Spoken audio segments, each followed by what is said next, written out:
بسم اللہ الرحمن الرحیم۔ 24 ذی الحج بروز جمعرات کو کاروان سفر عشق کرتا ہوا القاء کے مقام پر پہنچا۔ یہ مقام بطن العقبہ کے بعد اور مقام زبالہ سے پہلے آتا ہے۔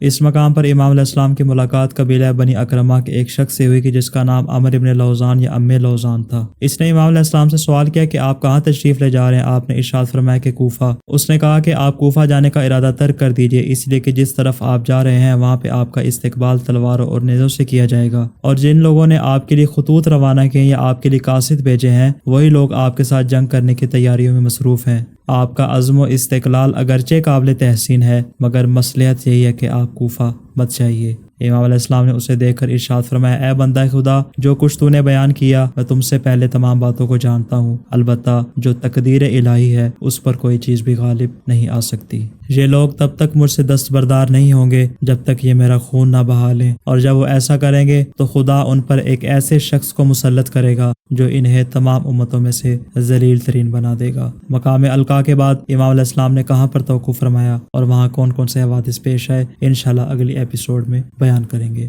السلام علی الحسین وعلی علی ابن الحسین وعلی اولاد الحسین وعلی اصحاب الحسین۔